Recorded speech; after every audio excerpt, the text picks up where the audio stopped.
ان الحمد للہ نحمده ونستعینه ونستغفره ونعوذ باللہ من شرور انفسنا ومن سیئات اعمالنا من يهده اللہ فلا مضل له ومن يضلل فلا هادي له واشهد ان لا الہ الا اللہ وحدہ لا شریک له واشهد ان محمدا عبدہ ورسولہ اما بعد فإن خير الحديث كتاب الله وخير الهدي هدي محمد صلى الله عليه وآله وسلم وشر الأمور محدثاتها وكل محدثة بدعة وكل بدعة ضلالة وكل ضلالة في النار. أعوذ بالله السميع العليم من الشيطان الرجيم من همزه ونفخه ونفثه. بسم الله الرحمن الرحيم. رب اشرح لي صدري ويسر لي امري واحلل عقدة من لساني يفقهوا قولي. بسم الله الرحمن الرحيم. ان الله وملائكته يصلون على النبي يا ايها الذين آمنوا صلوا عليه وسلموا تسليما. اللهم صل على محمد وعلى آل محمد كما صليت على ابراهيم وعلى آل ابراهيم انك حميد مجيد. اللهم بارك على محمد وعلى آل محمد كما باركت على إبراهيم وعلى آل إبراهيم إنك حميد مجيد. اللهم ربنا آتنا في الدنيا حسنة وفي الآخرة حسنة وقنا عذاب النار. ربنا آتنا من لدنك رحمة وهيئ لنا من أمرنا رشدا. لا إله إلا أنت سبحانك إني كنت من الظالمين. حسبنا اللہ ونعم الوکیل. یا حی یا قیوم برحمتک استغیث اصلح لی شأنی کلہ ولا تکلنی الی نفسی طرفۃ عین. لا حول ولا قوة الا باللہ العلی العظیم. آمین. الحمدللہ آج 9 ذو الحجہ 1440 ہجری یعنی یوم عرفہ کے دن 11 اگست 2019 کو قرآن کلاس نمبر 336 میں سنڈے کے دن انشاءاللہ تعالی ہم سورۃ الانشقاق سے آغاز کریں گے پارہ نمبر 30 میں. میں نے پہلے بھی عرض کیا تھا جامعہ ترمذی میں صحیح سند کے ساتھ یہ حدیث موجود ہے کہ اللہ کے محبوب صلی اللہ علیہ وآلہ وسلم نے فرمایا کہ جس شخص کی یہ خواہش ہو کہ وہ قیامت کو اپنی آنکھوں سے دیکھنا چاہے تو اسے چاہیے کہ قرآن حکیم کی 3 صورتیں پڑھ لے. نمبر 1 سورہ التکویر اذا الشمس کورت، وہ والی صورت جو ہم کور کر چکے ہیں. دوسری سورہ الانفطار، وہ بھی ہم کور کر چکے ہیں. اور تیسری صورت ہے الانشقاق جو آج انشاءاللہ تعالی ہم کور کرنے جا رہے ہیں. یعنی نبی صلی اللہ علیہ وآلہ وسلم نے فرمایا کہ جس نے قیامت کو اپنی آنکھوں سے دیکھنا ہے وہ ان 3 صورتوں کو پڑھ لے کہ قیامت کے دن کی ہولناکی کیا ہوگی، اس وقت اللہ تبارک و تعالیٰ کا غضب کیسا ہوگا. وَلِعَوْذُ بِاللَّهِ تَعَالَى اللہم اجرنا من النار. آمین. اللہم من احییتہ منا فاحیہ علی الاسلام ومن توفیتہ منا فتوفہ علی الایمان. آمین. اللہ کا نام لے کے شروع کرتے ہیں. بسم اللہ الرحمن الرحیم. اذا السماء انشقت، وہ وقت یاد کرو جب آسمان پھٹ جائے گا. وَأَذِنَتْ لِرَبِّهَا وَحُقَّتْ، اور وہ کان لگا کر سنے گا اپنے رب کا فرمان اور اس پر فرض بھی یہی ہے کہ ایسا کرے. یعنی آسمان بھی اللہ تعالیٰ کے حکم کا پابند ہے، وہ پھٹ جائے گا اور اس کے بعد جو اللہ تعالیٰ کی طرف سے احکامات نازل ہوں گے وہ کان لگا کر، جیسا کہ اللہ تعالیٰ نے ہر مخلوق کو سننے کی استطاعت دی ہوئی ہے. کئی چیزوں کی استطاعت تو ہمارے سامنے نظر آ جاتی ہے، کئی چیزوں کی نظر نہیں آتی. سننے کی استطاعت تو چھوٹی چیز ہے، اس سے بڑی چیز قوت گویائی ہے. صحیح بخاری میں حدیث موجود ہے، سیدنا عبداللہ ابن مسعود رضی اللہ تعالیٰ عنہ کہتے ہیں کہ نبی صلی اللہ علیہ وآلہ وسلم کے مبارک زمانے میں آپ علیہ السلام کی مجلس کی برکت میں ہمیں یہ چیز بھی نصیب ہوئی کہ بعض اوقات ہم کھانا کھاتے تھے تو ہمارے لقمے سے بھی اللہ کی تسبیح کی آواز آتی تھی. یہ صحیح بخاری میں موجود ہے. مشکات المصابیح میں آپ کو نبی علیہ السلام کے معجزات والے چیپٹر میں یہ حدیث مل جائے گی. یعنی آپ ذرا امیجن کریں کہ کوئی شخص روٹی کا نوالا توڑ کے منہ کی طرف لے کے جائے اور اس میں سے آواز آ رہی ہو سبحان اللہ و بحمدہ سبحان اللہ العظیم. تو پھر صحابہ کرام کے ایمان کا لیول اسی لیے تو پھر امت سے بلند ہے کہ کئی چیزیں جو ہماری ایمان بالغیب سے تعلق رکھتی ہیں وہ اللہ تعالیٰ نے صحابہ کرام علیہم رضوان کو، اہل بیت کو وہ چیزیں فزیکلی دکھا دی تھیں نبی علیہ السلام کی صحبت کی برکت سے. تو اب لقمے کو بھی اللہ نے زبان دی ہوئی ہے. اسی طریقے سے سورہ حامیم السجدہ میں آتا ہے کہ قیامت والے دن انسان کے ہاتھ پاؤں ایون کہ اس کے جسم کی کھال بھی اس کے خلاف گواہی دے گی. تو پھر انسان کلام کرے گا، اپنی کھال سے کہے گا کہ آج تم میرے خلاف گواہی کیوں دے رہی ہو، تمہیں کیسے زبان مل گئی؟ تو پھر آگے کھال بول کے کہے گی کہ ہمیں اس اللہ نے قوت گویائی دی ہے جس نے ہر مخلوق کو بولنے کی طاقت دی ہے. لیکن یہاں پہ ڈورمنٹ پوزیشن میں ہے کئی چیزوں کی قوت گویائی، ہمیں سنائی نہیں دیتی. قیامت والے دن وہ چیز واضح ہو جائے گی. تو اللہ تعالیٰ ہمارا ہے کہ قیامت والے دن آسمان کان لگا کر سنے گا اپنے رب کے حکم کو، وحقت، اور اس پہ فرض بھی یہی ہے کہ وہ اطاعت اختیار کرے اپنے رب کی.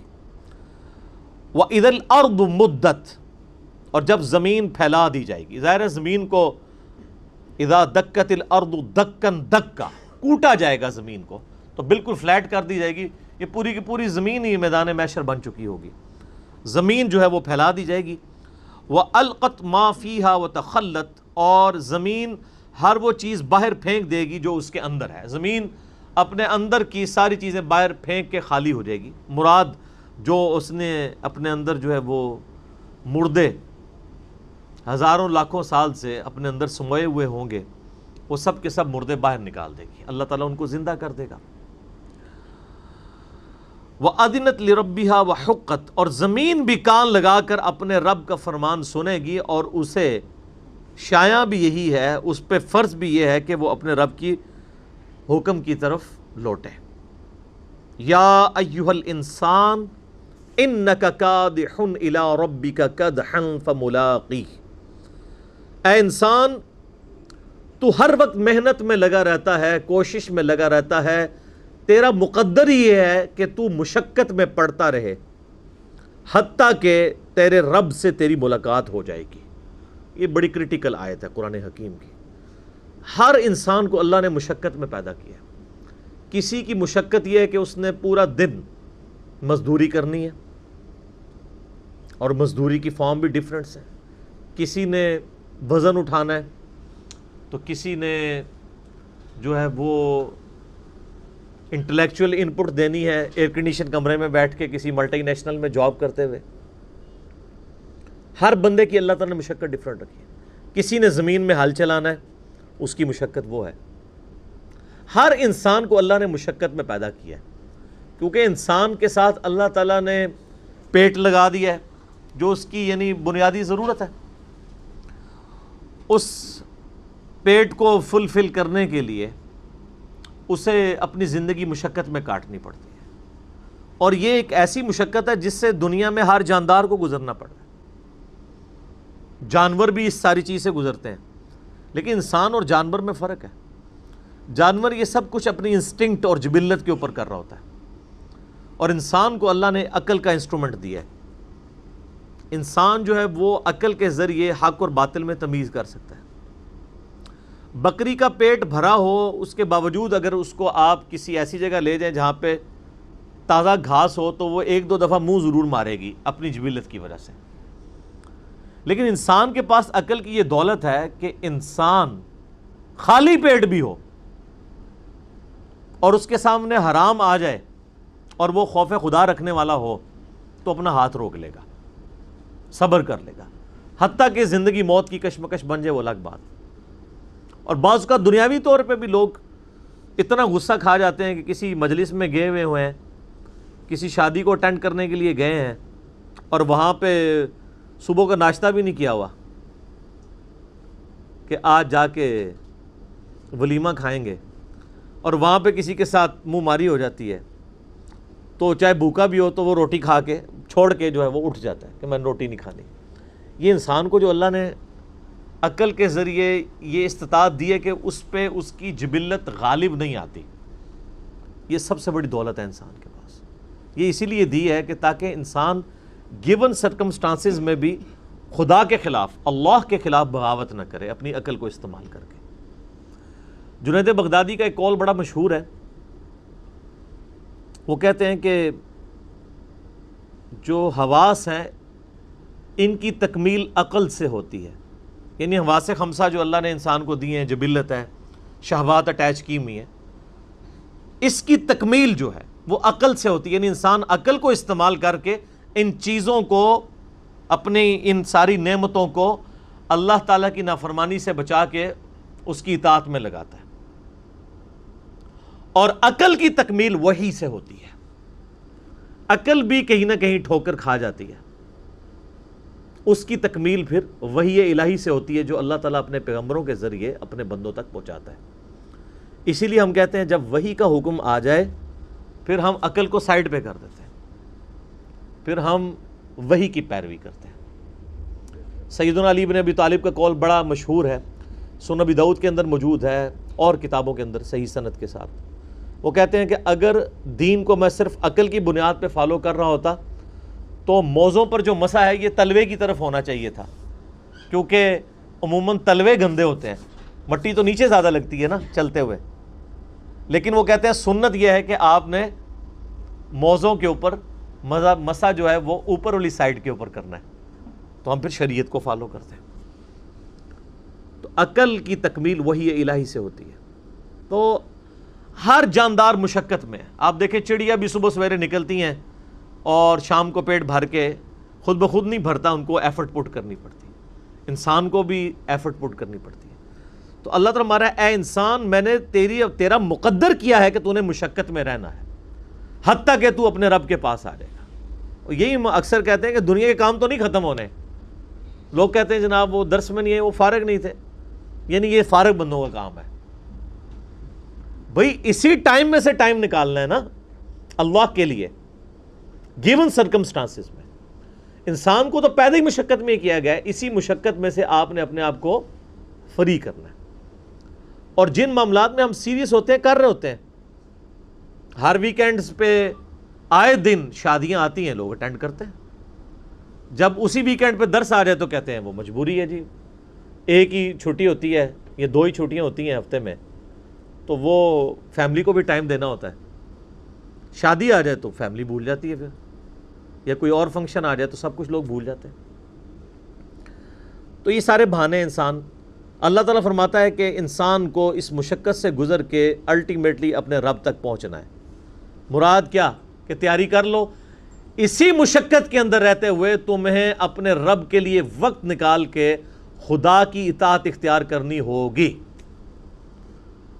میں اکثر کہتا ہوں کہ انسان کی زندگی میں کبھی اچھا وقت نہیں آنا, ہمیشہ برا وقت ہی آتا ہے. ہر انسان نے اپنے دماغ میں کوئی چیز رکھی ہوتی ہے کہ بس میرا یہ کام ہو جائے تو انشاءاللہ پھر تو میں مسجد میں بیٹھا رہوں گا, میں تو پھر وقف ہو جاؤں گا دین کے لیے. لیکن آپ دیکھیں گے جو انسان بڑی عمر کی طرف بڑھتا ہے تو پہلے سے زیادہ ورسٹ وقت انسان کے اوپر آتا ہے. پڑھائی لکھائی میں انسان مصروف ہوتا ہے, کہتا ہے نہیں جاب لگ گئی تو سکون آ جائے گا. جاب کیا لگتی ہے, ماں باپ کو شادی کی فکر پڑ جاتی ہے اور مصیبتوں کا اور پریشانیوں کا ایک نیا دروازہ کھل جاتا ہے. اس کے بعد اولاد ہو جاتی ہے تو مزید دلدل میں انسان پھنس جاتا ہے. تو انسان اگر اپنے ماضی میں جھانک کے دیکھے تو اکثر انسان اسی رزلٹ پہ پہنچیں گے کہ انسان کا ماضی سکون میں تھا, حال اور مستقبل مشکل در مشکل ہوتے جا رہے ہیں. تو لہٰذا یہ تو کیڑا دماغ سے نکال دیں کہ دماغ میں یہ بات کہیں سے نہ آئے کہ کوئی میری زندگی میں اچھا وقت آئے گا تو میں خدا کو رسپانس کروں گا. ایسا نہیں ہونا. آندہ آنے والا وقت آپ پہ برا ہی آنا ہے, مصروفیت کے اعتبار سے بھی, رسپانسبلٹیز کے اعتبار سے بھی, کیونکہ اللہ تعالیٰ فرما دیا کہ تیرا مقدر کر دی ہم نے مشقت, اور اسی مشقت میں انک کادح الی ربک کدحا فملاقی, حتیٰ کہ تو اپنے رب سے ملاقات کر لے گا. پھر ادھر جا کے کہا اوہ ٹائم ہی نہیں ملا. جو مولا علی کا قول ہے رضی اللہ تعالیٰ عنہ علیہ السلام کہ انسان سویا ہوا ہے، جیسے ہی مرے گا تو جاگ اٹھے گا کہ یہ کیا ہوا، اصل زندگی تو یہ تھی، اس کے لیے میں نے تیاری کوئی نہیں کی. وَلِعَوْذُ بِاللَّهِ تَعَالَى اللہم من احییتہ منا فاحیہ علی الاسلام ومن توفیتہ منا فتوفہ علی الایمان. صحیح بخاری اور مسلم میں آتا ہے کہ ایون نبی علیہ السلام اگر نماز کے دوران بھی قرآن کی تلاوت کر رہے ہوتے تھے اور اللہ تعالیٰ کے عذاب سے ریلیٹڈ آیات آ جاتی تھیں رکت پیدا کرنے والی، تو نماز میں ہی اللہ کی طرف متوجہ ہو کر دعائیں شروع کر دیتے تھے. تو میں اسی سنت پہ عمل کرتے ہوئے درس کے دوران بھی جب اس طرح کی رکت انگیز، اور یہ پارہ نمبر 30 تو سارے کے سارے ہی آپ دیکھ لیں کہ فکر آخرت ہے، انذار بالآخرہ ہے، آخرت کی جواب دہی کا اس میں ڈر سنایا گیا. تو تیری مشقت یہ ہے کہ تو زندگی میں مشقت کرتا رہے گا یہاں تک کہ اپنے رب کو آ کے ملے گا، لیکن یہ یاد رکھنا ہے کہ یہ مشقت کے بعد رزلٹ کیا نکلنا ہے. اگر اسی مشقت کے ساتھ ساتھ رب کو رسپانس کیا ہوا تو کچھ اور رزلٹ نکلے گا قیامت والے دن، اور اگر خدا کی نافرمانی کی یہ بہانہ بنا کے کہ جی رزق حلال کمانا بھی تو عبادت ہے، اس عبادت کی وجہ سے باقی سارے فرائض چھوڑ دیے، تو چمڑی تو اتر جانی ہے. اللہ نے تو ٹوٹل پیکج لینا ہے نا آپ سے. یہ تو نہیں ہے کہ انسان جو ہے وہ رزق حلال کی تلاش کے اندر اللہ تعالیٰ کے حکم عدولی کر دے باقی معاملات کی. ایسا نہیں ہے، ہر معاملے میں اللہ تعالیٰ کو رسپانس کرنا ہے. فَأَمَّا مَنْ أُوتِيَ كِتَابَهُ بِيَمِينِهِ، پس قیامت کے دن جس کو اس کا نامہ اعمال دائیں ہاتھ میں دیا جائے گا، فَسَوْفَ يُحَاسِبُ حِسَابًا يَسِيرًا، تو پھر عنقریب اس کا حساب آسانی سے لے لیا جائے گا. یعنی پھر وہ صرف ایک زبانی جمع خرچ والی بات ہوگی، جس کو نامہ اعمال دائیں ہاتھ میں ملا اس کو تو جنت کا پروانہ مل گیا. وَيَنْقَلِبُ إِلَىٰ أَهْلِهِ مَسْرُورًا، اور وہ لوٹے گا اپنے گھر والوں کی طرف بڑی خوشی کے ساتھ. یعنی دنیا میں بھی جب کوئی شخص کوئی ڈگری حاصل کر لیتا ہے، کوئی کامیابی حاصل کر لیتا ہے، تو ہر ایک کو دکھاتا پھرتا ہے یہ دیکھو میں کامیاب ہو گیا ہوں.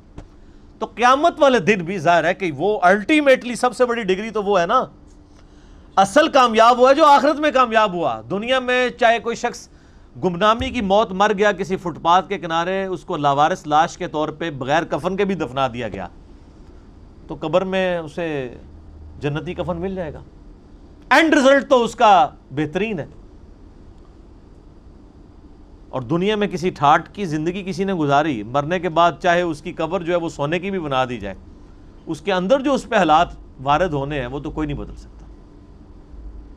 تو وہ شخص بڑی خوشی کے ساتھ اپنے گھر والوں کی طرف لوٹے گا اور فخر سے بتائے گا یہ دیکھو میں آج کے دن کے لیے تیاری کر رہا تھا، میں کامیاب ہو گیا. اسی کو سپورٹی ہوئے 2-3 احادیث ہیں صحیح مسلم کے اندر. صحیح مسلم میں ایک حدیث ہے کہ نبی صلی اللہ علیہ وآلہ وسلم نے فرمایا کہ دنیا کی زندگی مومن کے لیے قید خانہ ہے اور کافر کے لیے جنت ہے. قید خانے میں انسان اپنی مرضی کی زندگی نہیں گزار سکتا، کھانے پینے کی پرابلم بھی رہتی ہے، فاقے بھی آتے ہیں، مرضی کا کھانا بھی نہیں ملتا. جن لوگوں نے جیل گزاری ذرا ان سے پوچھیں.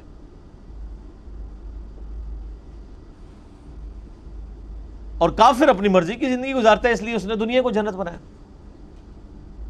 اور ایک اور حدیث ہے صحیح مسلم میں کہ دنیا اور آخرت کی مثال ایسے ہے جیسے کوئی شخص اپنی انگلی سمندر میں ڈبوئے، اس کے ساتھ جو پانی لگے گا وہ دنیا کی زندگی ہے، اور سمندر انفینٹ نہ ختم ہونے والی آخرت کی زندگی. کمپیریزن ہی کوئی نہیں ہے دونوں کا. اب کوئی آخرت میں کامیاب ہوتا ہے تو وہ تو ہمیشہ کی کامیابی اس کا مقدر ہوئی ہوئی ہے نا. میں آپ سے اگر پوچھوں کہ 1 ارب اور 1 روپیہ، کسی کے پاس 1 ارب روپیہ ہو اور کسی کے پاس 1 ارب 1 روپیہ ہو، تو اس میں تو کوئی فرق نہیں ہے، کیونکہ 1 روپیہ ارب سے اوپر ہونا یہ تو نیگلیجیبل ہے. تو کتنا بے وقوف ہے وہ شخص وہ 1 روپیہ بچانے کی خاطر ارب روپیہ اپنا ضائع کر دے، اور کتنا عقل مند ہے وہ شخص جو 1 روپے کی قربانی کر کے 1 ارب روپیہ بچا لے.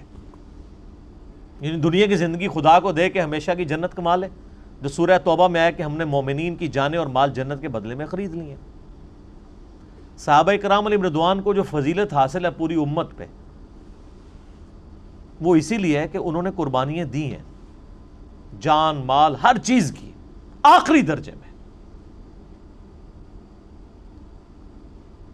صحیح مسلم میں ہی ایک اور حدیث ہے بڑی رکت انگیز، اسی آیت سے مجھے یاد آئی کہ قیامت والے دن اللہ تعالیٰ ایک ایسے شخص کو بلائے گا جس نے دنیا میں بڑی مفلسی اور غربت کی زندگی گزاری ہوگی، حلال و حرام کی تمیز کرتے ہوئے ڈرتے ڈرتے قید خانے والی زندگی گزاری ہوگی، بڑی مشقت کی زندگی۔ قیامت والا دن اللہ تعالیٰ فرشتوں کو کہے گا کہ میرے اس بندے کو ذرا جنت کا ایک پھیرا لگواؤ۔ جنت کا ایک پھیرا جب لگے گا نا تو اللہ تعالیٰ پوچھے گا ہاں بھئی کوئی دنیا میں تو نے تکلیف دیکھی؟ وہ کہے گا اے اللہ تیری عزت کی قسم میں نے دنیا میں کوئی تکلیف نہیں دیکھی۔ ایک جنت کا پھیرا دنیا کی ساری مشقت کو کافور کر دے گا۔ یہ دنیا میں بھی ہوتا ہے۔ مجھے یاد ہے ہم انجینئرنگ یونیورسٹی میں کتنی محنت کر کے پڑھا کرتے تھے۔ ہماری تو خیر میکینیکل انجینئرنگ ذرا ہیوی ٹف تھی، لیکن جب رزلٹ آتا تھا پوزیشن آ جاتی تھی۔ آج تو مجھے یاد بھی نہیں، انجینئرنگ یونیورسٹی سے فارغ ہوئے بھی آلموسٹ 20 سال ہونے کو ہے، مجھے تو وہ راتیں بھی نہیں یاد جو میں نے کاٹ کے گزاری ہوئی ہیں، فجر پڑھ کے سویا کرتے تھے۔ تو انسان دنیا میں ہی مشقت کو بھلا دیتا ہے جب اینڈ رزلٹ سامنے آ جائے۔ تو آخرت میں جب اینڈ رزلٹ آئے گا تو کسی کو اپنی 60 سال کی زندگی یاد نہیں ہوگی۔ سر چھوڑ دیں، قیامت کا دن ہی صرف 50,000 سال کا دن ہے۔ دنیا میں 60 سال کی زندگی کے عوض اگر وہ 50,000 سال کا قیامت کا دن ہی صرف امن میں گزر جائے نا تو یہی بدلہ کافی ہے کہ باقی لوگ ذلیل ہو رہے ہوں اور آپ کو اللہ کے عرش کا سایہ نصیب ہوا ہو۔ 60 سال کے بدلے میں 50,000 سال کی صرف قیامت کے دن کی کامیابی مل جائے، بات کی تو اربوں سال کی زندگی ہے۔ اور دنیا میں 60 سال میں عیاشی میں، اور 60 سال بھی کیا عیاشی کے گزارنے ہوتے ہیں، اس کو بھی آپ نیٹ کیلکولیشن کریں تو چند ایک سال ہی بنتے ہیں۔ سونے کے اوقات نکال دیں، بچپن کے اوقات نکال دیں، اس کے بدلے اور کوئی عذاب نہ بھی ہو، قیامت کے دن کا 50,000 سال کا دن ہی عذاب میں کاٹنا پڑ جائے تو یہی بہت بڑا عذاب ہے۔ اللہم اجرنا من النار، آمین۔ پھر اللہ تعالیٰ، صحیح مسلم میں حدیث ہے کہ اللہ تعالیٰ ایک ایسے بندے کو بلوائے گا جس نے دنیا میں بڑی عیاشی کی زندگی گزاری ہوگی، کوئی حلال و حرام کی تمیز نہیں کی ہوگی، اپنی مرضی کی زندگی گزاری ہوگی۔ اور میں اکثر کہتا ہوں کہ دنیا آپ اللہ کی مرضی کی گزاریں، آخرت آپ کی مرضی کی ہوگی، اور اگر دنیا آپ نے اپنی مرضی کی گزاری تو آخرت پھر اللہ کی مرضی کی ہوگی۔ اللہ تعالیٰ فرمائے گا ذرا اسے ایک پھیرا لگاؤ نا دوزخ کا۔ یہ بڑا کہتا تھا دنیا میں کہ ایک پھیرا ہی لگنا خیر ہے، کہتے ہیں نا مسلمان، یہودیوں سے ہی مستعار لی ہوئی ہے نا یہ چیز۔ یہودی بھی یہی کہتے تھے کہ اگر اللہ نے ہمیں دوزخ میں بھیجا تو چند دن کے لیے بھیجے گا، الٹیمیٹلی تو ہم بخشے بخشائے ہیں۔ اللہ نے فرمایا تم نے کوئی عہد لے لیا اپنے رب سے اس معاملے میں؟ یہاں تو ایسے بڑی آسانی سے لوگ یہ کہہ دیتے ہیں، میں تو اکثر کہتا ہوں کہ ہم میں تو یہ بھی طاقت نہیں کہ ہم 10 سیکنڈ کے لیے موم بتی کے فلیم کے اوپر اپنا ہاتھ رکھ سکیں۔ جو شخص اتنا کمزور ہو وہ یہ دعویٰ کرے کہ خیر ایک پھیرا ہی لگے گا۔ سورہ الفرقان میں اللہ تعالیٰ فرماتا ہے کہ دوزخ تھوڑی دیر کے رہنے کے لیے بھی اور زیادہ دیر کے لیے بھی بدترین جگہ ہے، لیکن مسلمان کہتا ہے ایک پھیرا ہی لگے گا۔ کوئی 10 سیکنڈ کے لیے موم بتی کے فلیم پہ ہاتھ رکھ سکتا ہے؟ بخاری مسلم کے الفاظ ہیں، نبی علیہ السلام فرمایا کہ آخرت کی آگ دنیا کی آگ سے 70 گنا زیادہ تیز ہے۔ اس آگ میں صرف 10 سیکنڈ کے لیے ہاتھ نہیں رکھا جانا، پتہ نہیں کتنے عرصے کے لیے پھینکا جانا ہے، اور آپ کہتے ہیں ایک پھیرا ہی لگے گا۔ ہم دنیا میں اس سے بھی آسان مثال دیتے ہیں۔ اگر کوئی شخص کہتا نا ایک پھیرے سے کیا فرق پڑتا ہے، اسے کہیں کہ ہم آپ کو ایک فجر کی نماز چھوڑنے پہ صرف ایک پھیرا لگاتے ہیں، فجر سے لے کے زور تک کا، ایک ایسے کمرے میں جو کمرے کا سائز ہوگا 10 فٹ بائی 10 فٹ، اس میں 100 کوبرا سانپ ہوں گے، 100 بچھو ہوں گے، 100 اژدہا ہوں گے، بس ایک ہی پھیرا لگنا ہے فجر سے زور تک۔ تو تصور سے انسان کو لگ پتا جاتا ہے۔ تو اس کا مطلب یہ ہے آخرت، چونکہ دنیا نقد ہے فوراً بندے کو خوف آتا ہے، آخرت ادھار ہے، انسان کہتا ہے نہیں خیر ہے دیکھی جائے گی، چھاڑ ہی دے گا، کچھ بھی ہے اللہ تیرے محبوب کی امت سے، بولے اعوذ باللہ تعالیٰ۔ تو اللہ تعالیٰ، صحیح مسلم کے الفاظ ہیں، اس جو بندہ کہتا تھا نا دنیا میں خیر ایک پھیرا ہی لگے گا، اللہ تعالیٰ کہے گا ذرا اس کو ایک پھیرا لگواؤ نا دوزخ کا، بڑی عیاشی کی اس نے دنیا میں۔ جب دوزخ کا ایک پھیرا لگے گا تو اللہ تعالیٰ پوچھے گا ہاں بھائی کوئی دنیا میں خیر دیکھی تو نے؟ کہ اللہ، وہ کہے گا اللہ تیری عزت کی قسم میں نے دنیا میں کوئی خیر نہیں دیکھی۔ دنیا کی ساری عیاشی دوزخ کے ایک پھیرے سے کافور ہو جائے گی، صرف پھیرا، ابھی تو پرماننٹلی جو اس نے جانا ہے وہ علیحدہ معاملہ ہے. تو یہاں کس طرح لوگ کہہ دیتے ہیں. اب اس پورے تناظر میں اس آیت کو اگر آپ سمجھیں کہ جسے دائیں ہاتھ میں نامہ اعمال دیا جائے گا اس کا حساب آسانی سے لیا جائے گا اور وہ بڑی خوشی کی حالت میں اپنے گھر والوں کی طرف لوٹے گا. وَأَمَّا مَنْ أُوتِيَ كِتَابَهُ وَرَاءَ ظَهْرِهِ, اور جسے اس کا نامہ اعمال اس کی پشت کے پیچھے سے دیا جائے گا, الٹے ہاتھ میں دیا جائے گا, الٹے ہاتھ میں اور پشت کے پیچھے سے. پشت کے پیچھے سے اس لیے دیا جائے گا اس کو کہ جب اس کا نامہ اعمال اس کے الٹے ہاتھ میں پکڑایا جائے گا نا تو اس کو پتہ چل جائے گا میں فیل ہو گیا ہوں, تو وہ اپنا ہاتھ ہی پیچھے کر لے گا. یہ تو دنیا تو نہیں ہے نا کہ آپ دھوکہ دے لیں, بچ جائیں. دنیا میں تو ٹرین پہ بغیر ٹکٹ کے جو لوگ سفر کر رہے ہوتے ہیں, اگر ٹی ٹی آ جائے تو ایک کمرے سے دوسرے میں چلے جاتے ہیں, یہی کرتے ہیں نا, یا باتھ روم میں جا کے چھپ جاتے ہیں ٹکٹ نہ خریدنے کے لیے. تو سر یہ تو اللہ سے کون بچ سکتا ہے؟ کوئی نہیں بچ سکتا. تو الٹے ہاتھ میں اسے نامہ اعمال جب اس کے الٹے ہاتھ کی طرف بڑھایا جائے گا نا, وہ کہے گا لو جی مارا گیا, تو اپنا ہاتھ پیچھے کر لے گا, تو پیچھے سے اس کو پکڑا دیا جائے گا. وہ تو فرشتے ہیں نا جی. اللہم اجرنا من النار, آمین. اللہ تعالی ہمیں نامہ اعمال دائیں ہاتھ میں نصیب فرمائے اور بغیر حساب و کتاب میں جنت میں داخلہ عطا فرمائے, آمین. فَسَوْفَ يَدْعُو ثُبُورًا, وہ چلائے گا اور کہے گا ہائے میری موت, ہائے میری موت. پھر وہ موت پکارے گا کہ موت آئے تو جان چھوٹ جائے. وَيَصْلَىٰ سَعِيرًا, اور اسے بھڑکتی ہوئی آگ میں داخل کیا جائے گا. إِنَّهُ كَانَ فِي أَهْلِهِ مَسْرُورًا, بے شک یہ دنیا میں اپنے گھر والوں میں تو بڑا خوش رہتا تھا. اچھا اس میں امپلائڈ ہے کہ جو دوسرا ہے نا وہ گھر والوں میں خوش کوئی نہیں تھا. جو جنتی ہے وہ گھر میں نہ خوش ہی تھا. تبھی تو وہ گھر والوں کو جا کے بتائے گا نا کہ دنیا میں تو تم نے مجھے بڑا تنگ کیا ہے, دیکھ لو آج میں پاس ہو گیا ہوں. ورنہ تو وہاں بھی آتا ہے کہ وہ دنیا میں بھی بڑا خوش تھا گھر والوں سے. جو دوستی ہے نا اس کا ذکر ہے کہ وہ گھر میں خوش تھا دنیا میں, اور اب گھر والوں کے آگے جا کے روئے گا کہ تمہاری وجہ سے میں نے حلال اور حرام کی تمیز گنوا دی, آج دیکھو میں مارا گیا ہوں. لیکن اس وقت رونے پیٹنے سے فائدہ کوئی نہیں ہونا. وہی اولاد جس کے لیے اس نے دنیا میں مشقت اٹھائی تھی اور دنیا میں عیاشی کی زندگی ان کو گزارنے کے لیے خود حرام کی کو جو ہے وہ کمایا تھا, مارا جائے گا. اب دیکھ لیں اللہ تعالیٰ مارا ہے کہ وہ دنیا میں بڑا خوش تھا اپنے اہل و عیال کے اندر.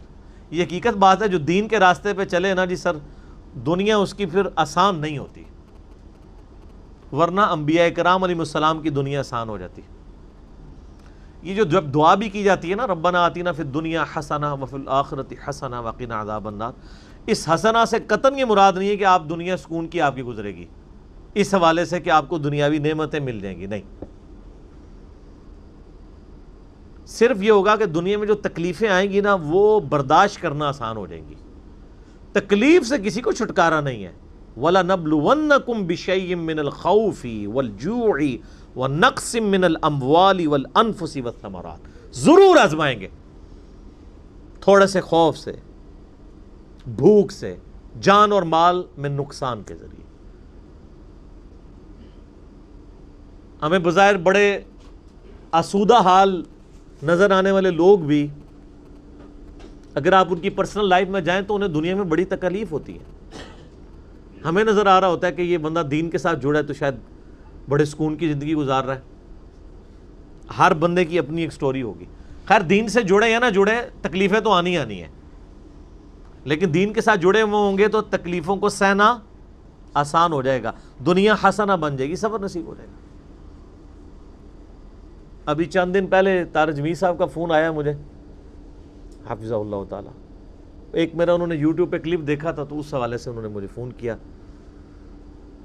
سیدہ عائشہ کی عمر کے حوالے سے رضی اللہ تعالیٰ عنہا وسلام اللہ علیہا. تو وہ کہتے ہیں غامدی صاحب نے تو اس پہ انکار کیا ہے 9 سال کی عمر کا. تو کہتے ہیں اس کے بعد میں نے تمہارا کلپ دیکھا تو بڑے مضبوط دلائل تم نے رکھے, مجھے بڑی خوشی ہوئی. تو میں نے کہا میں ابھی فون کر کے تمہیں دعائیں دوں. میں کہا جزاک اللہ خیرہ. تو میں نے کہا سر آپ کا کیا حال ہے؟ 5-6 مہینے سے ان کو آدھے سر کا درد تھا, درد شقیقہ. اور آپ پتہ ہے مجھے بھی ایف ایس سی لیول پہ یہ رہا ہے, لیکن 1-1.5 ہفتے بعد ٹھیک ہو جاتا تھا.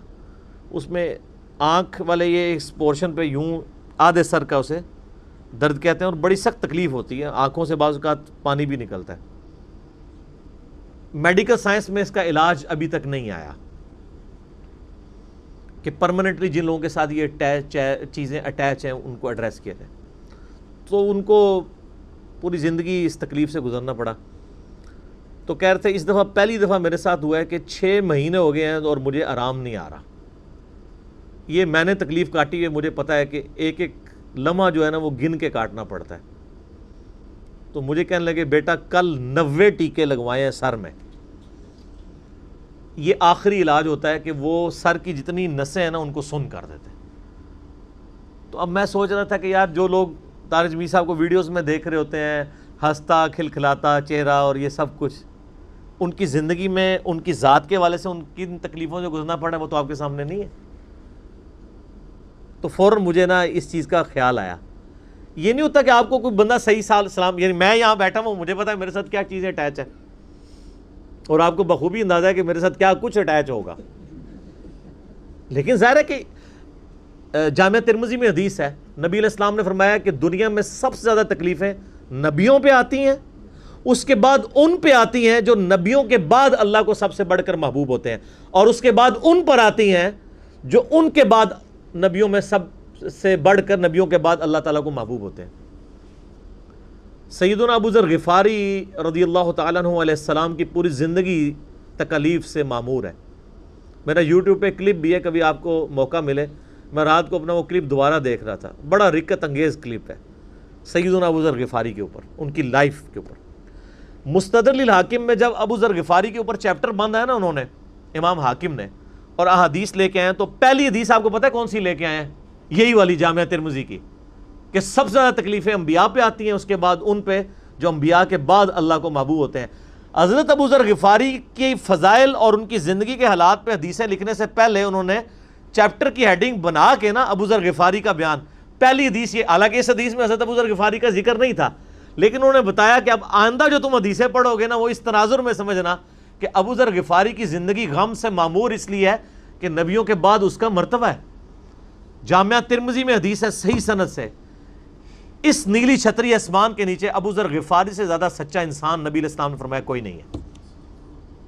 یار اللہ کے نبی جو صادق اور امین ہے, وہ جس شخص کے بارے میں کہہ رہے ہوں کہ آسمان کے نیچے سے زیادہ سچا انسان کوئی نہیں. اور ترمذی میں حدیث ہے, نبی علیہ السلام نے فرمایا کہ اس نیلی چھتری آسمان کے نیچے میری امت میں عیسیٰ ابن مریم کی مثل دنیا سے زہد پہ اگر کوئی ہے تو ابو ذر غفاری ہے. عیسیٰ کی مثل. حضرت عیسیٰ ابن مریم کے بارے میں روایتوں میں ملتا ہے کہ وہ دنیا سے اس قدر زہد اختیار کیے ہوئے تھے کہ وہ برتن بھی پانی پینے کا استعمال نہیں کرتے تھے, وہ کہتے تھے یہ بھی دنیا کا مال ہے, ہاتھ سے پانی پیا کرتے تھے. تو نبی علیہ السلام فرمایا میری امت میں یعنی دنیا کو 3 طلاقیں دینے والا اور آخرت کی طرف رجوع رکھنے والا, دنیا سے زاہد اگر کوئی شخص عیسیٰ ابن مریم کی مثل ہے تو وہ ابو ذر غفاری ہے. تو سر پھر یہ لوگ جب قیامت والے دن اللہ کے حضور پیش ہو رہے ہوں گے تو پھر دنیا دیکھے گی نا, جیتا وہ جو اس دن جیت گیا اور ہارا وہ جو اس دن ہار گیا. تو اللہ تعالیٰ ماتا ہے کہ یہ دنیا میں بڑا عیاشی میں تھا. انہو ظن ان لن یحور, وہ تو دنیا میں خیال کرتا تھا اسے لوٹ کے گویا اللہ کے پاس آنا ہی نہیں ہے. واقعی ہمارے مسلمانوں کی اکثریت بھی ایسی زندگی گزاری ہے گویا کہ اللہ کے سامنے پیش ہی نہیں ہونا. بلے شاہ سا مرنا نہ ہی گور پیا کوئی اور, کتنے جنازے اٹھاتے ہیں یہ کبھی تصور ہی نہیں آتا. حسن بصری فرماتے ہیں رحمہ اللہ تعالی, تابعی ہیں, حضرت سیدنا حسن ابن علی کے شاگرد بھی ہیں. وہ کہتے ہیں کہ میں نے صحابہ اکرام کا زمانہ ایسا پایا کہ میت جب اٹھتی تھی نا تو ہر شخص ہی رو رہا ہوتا تھا. نئے آنے والے بندے کے لیے مشکل ہوتا تھا کہ میں تعزیت کس سے کروں, کہ ان میں سے کون ہے بندہ جس کا رشتہ دار مرا ہوا ہے. ہر بندہ ہی رو رہا ہوتا تھا اس لیے کہ وہ اپنی قبر کو یاد کر رہا ہوتا تھا. تو نئے بندے کے لیے تعزیت کرنا مشکل ہو جاتی تھی کہ مریا کی دے وچوں. سارے ہی رو رہے ہوتے تھے. ظاہر ہے جی صحابہ کا زمانہ نبی علیہ السلام سے متصل، انہوں نے حضور کی صحبت کی ہوئی تھی. صحیح مسلم میں حدیث ہے کہ عبداللہ بن عمر کہتے ہیں کہ نبی علیہ السلام نے میرے کندھے پہ یوں ہاتھ رکھ کے نا جھٹکا دیا اور فرمایا کہ عبداللہ اپنے آپ کو مردوں میں شمار کرنا، زندوں میں نہیں. تو وہ تو ہر وقت جان ہتھیلی پہ رکھ کے پھر رہے ہوتے تھے. صحیح بخاری میں حدیث ہے، آپ ایک چوراہے سے گزرے، کچھ لوگ ہنس رہے تھے صحابہ میں سے، آپ رک گئے، آپ نے فرمایا کہ جو میں جانتا ہوں اگر تم جانتے تو بہت کم ہنستے زندگی میں، زیادہ روئے ہی کرتے. تو جن لوگوں نے یہ ساری چیزیں آبزرو کی ہوئی تھی نا نبی علیہ السلام کی مبارک زندگی سے، ان کی پھر حالت یہی ہوتی تھی. تو انسان کو یہ کبھی گمان ہی نہیں ہوتا کہ اس نے لوٹ کے بھی اللہ کے پاس جانا ہے. بلا کیوں نہیں، ان ربہ کان بہ بصیرا، بے شک تیرا رب تو خوب دیکھ رہا تھا جب وہ اعمال کر رہے تھے. دنیا میں بے شک جتنی مرضی یاشی کی ہے وہ کہیں نوٹ ہو رہی تھی، تیرا رب دیکھ رہا تھا. اور وہ رب کا ہی حوصلہ ہے کہ دیکھ رہا ہے اور ڈھیل دیتا رہتا ہے، لیکن جب پھر کھینچے گا نا تو پھر کسی کا لحاظ نہیں ہے. بخاری مسلم کی حدیث ہے، اے میری بیٹی فاطمہ، میرے مال سے جو کچھ لینا ہے لے لے، اگر اللہ نے تجھے پکڑ لیا قیامت کے دن میں تجھے اللہ سے چھڑا نہیں سکوں گا. اے میری پھپھی صفیہ، میرے مال سے جو لینا ہے لے لے، اگر اللہ نے تجھے پکڑ لیا تو میں اللہ کے حضور تیرے کچھ کام نہیں آؤں گا. اے میرے چچا عباس، ایک ایک رشتہ دار کو آپ نے، پھر آپ نے کہا اے بنو ہاشم، میرے خاندان کے لوگوں. آپ لوگ کہہ رہے ہیں کچھ بھی ہے تیرے محبوب کی امت سے ہیں، اور محبوب کے جو رشتہ دار ہیں، خونی رشتہ دار، ان کو حضور کہہ رہے ہیں کہ میرے مال سے جو لینا ہے میں تمہیں دے سکتا ہوں، اگر اللہ نے پکڑ لیا تو میں تمہارے کچھ کام نہیں آؤں گا. اے پیر فقیر تے ویسے ہی سائڈ تے کر دو، انہوں نے کھنگڑ ہی نہیں کسی نے دینا. جدھر شافع محشر صلی اللہ علیہ وآلہ وسلم یہ بات کر رہے ہیں، کیونکہ شفاعت بھی اللہ کی اجازت سے ہونی ہے، جس کے لیے اللہ حکم فرمائے گا. دھونس کے ساتھ شفاعت بھی نہیں، شفاعت بالاذن ہے. تو باقی کس کھاتے میں ہے کہ جی میں اس وقت تک جنت میں نہیں جاؤں گا جب تک سارے مرید نہ جنت میں لے جاؤں. اور تنو آپ کسی نے وڑن دینا ہے انی وڈی گلاں. اچھا یہ باتیں سن کے لوگ سبحان اللہ کہہ رہے ہوتے ہیں، حالانکہ کتنا متکبرانہ جملہ ہے. یہ تکبر ہی ہے نا کوئی شخص کہ میں جنت میں کسی کو لے جاؤں گا. اگر یہ جملہ میں بول دوں کہ انشاءاللہ، میں کسی کے لیے میں اپنے لیے بول دوں کہ میں انشاءاللہ جنت میں ہی جاؤں گا، انشاءاللہ کے ساتھ بھی بول دوں کہ دیکھو جی انہوں کسی نے گارنٹی دیتی ہے، تو تواڈے بابے انہوں کسی گارنٹی دیتی ہے؟ گارنٹی والے تو ان کی قبریں تو مدینے میں ہیں. بغداد شریف والے، اجمیر شریف والے، یا آپ کے جتنے شرفاء ہیں، ان کے بارے میں تو کوئی آیات اور احادیث نازل نہیں ہوئی ہوئی ہیں. ہم اس نے ظن رکھتے ہیں کہ اللہ تعالیٰ بخش دے، لیکن آپ کسی کو کلین چٹ تو نہیں دے سکتے. اچھا یہی آیات ہیں، ان کے کانٹیکسٹ میں ایک بڑی رکت انگیز حدیث ہے بخاری اور مسلم دونوں میں. سیدہ عائشہ کہتی ہیں کہ نبی علیہ السلام نے فرمایا قیامت کے دن جس کا حساب کتاب شروع ہو گیا وہ مارا گیا. ہائے ہائے ہائے ہائے. تو ام عائشہ کہتی ہیں یا رسول اللہ، قرآن میں تو سورہ انشقاق میں یہ آیات آئی ہیں کہ فسوف یحاسب حسابا یسیرا، کہ جس کا نام مال دائیں ہاتھ میں دیا جائے گا اس کا حساب آسان ہوگا. تو میں تو یہی سمجھتی ہوں کہ جس کا نامہ مال دائیں ہاتھ میں دیا جائے گا حساب اس کا بھی ہوگا، اور جس کا نامہ مال بائیں ہاتھ میں دیا جائے گا حساب اس کا بھی ہوگا. اور آپ فرما رہے ہیں کہ جس کا حساب کتاب شروع ہو گیا وہ مارا گیا. تو آپ نے فرمایا عائشہ یہ حساب وہ حساب نہیں ہے، یہ تو بس صرف سرسری بات ہوگی. جس کا حساب شروع ہو گیا اور اللہ نے پوچھ دیا یہ کیوں کیا، وہ مارا گیا. یہ جنتی وہ ہوں گے جن کا حساب ہونا ہی نہیں ہے. یہ جو ہے نا ان کا حساب آسان ہوگا. حساب آسان یہ ہے کہ ٹوٹل پورا، اچھا جی ہاں جی نیکیاں 1 ارب، گناہ 1 کروڑ، ٹھیک ہے جی پاس. لیکن اگر پوچھ لیا کہ یہ کیوں کیا، وہ مارا گیا. تو آپ اندازہ لگائیں کہ نبی علیہ السلام نے کتنے سخت لفظ استعمال فرمائے ہیں کہ جس کا حساب شروع ہو گیا وہ مارا گیا. تو اسی لیے ہم کہتے ہیں اللہ بغیر حساب و کتاب کے جنت میں داخلہ عطا فرمانا. ٹھیک ہے نا جی. تو آمین بھی کریں اور کوشش بھی کریں، اصل چیز تو یہ ہے. صحیح مسلم میں حدیث ہے، سیدنا ربیعہ رضی اللہ تعالیٰ عنہ نبی علیہ السلام کو وضو کروایا کرتے تھے. ایک دن آپ صلی اللہ علیہ وآلہ وسلم کا سمندر رحمت جوش میں آیا, فرمایا سل ربیہ, ربیہ مانگ, آج کیا مانگتا ہے, اجرت مانگ لے جو نبی کی تو خدمت کرتا ہے. صحیح مسلم میں حدیث ہے. ان کا یا رسول اللہ جنت میں آپ کا پڑوس چاہیے. بہت کیا تیاری کر کے رکھی ہوئی تھی, کوئی ورکنگ نہیں کرنی پڑی, اور کائنات کی سب سے بڑی چیز مانگ لی. کائنات میں اگر خدا سے کوئی چیز مانگی جا سکتی ہے نا, ویسے تو سب سے بڑی چیز یہ ہے کہ انسان نبوت مانگ لے, وہ تو مل نہیں سکتی, وہ واہ بھی ہے. اس لیے نبوت کا سوال یا دعا کرنا تو حرام ہے, کیونکہ یہ تو اللہ نے بین کی ہوئی ہے. نبوت کے بعد اگر اللہ سے کوئی سب سے بڑی چیز کائنات میں مانگی جا سکتی ہے نا, وہ یہ ہے کہ جنت میں نبیوں کا پڑوس. کیونکہ اللہ تعالیٰ کی رحمت کی سب سے بڑی جو ایگزیکیوشن ہے وہ کہاں پہ ہونی ہے؟ جنت میں. اور جنت میں بھی سب سے بڑی رحمت کا مقام انبیاء کرام جس جنت میں ہوں گے, اور پھر انبیاء کے امام سیدنا محمد رسول اللہ صلی اللہ علیہ وآلہ وسلم کا پڑوس جسے جنت میں مل جائے, تو سر کائنات میں اس سے کوئی بڑی خواہش کسی سے کی جا سکتی ہے؟ یہی ہے. تو ہم بھی اکثر اللہ سے یہ دعا کرتے ہیں کہ اللہ تعالیٰ ہمیں نبی علیہ السلام کا پڑوس نصیب فرمائے, آمین. لیکن اس کے لیے پھر نبیوں والا کام کرنا پڑے گا. کنتم خیر امۃ اخرجت للناس تأمرون بالمعروف وتنہون عن المنکر وتؤمنون باللہ. نبیوں والا کام کریں, نبیوں والا جو ہے وہ آپ ریوارڈ اللہ سے حاصل کر لیں انشاءاللہ تعالی. یہ ہر بندے کی ذمہ داری ہے. تو سیدنا ربیہ نے کہا یا رسول اللہ جنت میں آپ کا پڑوس مل جائے اور کیا چاہیے؟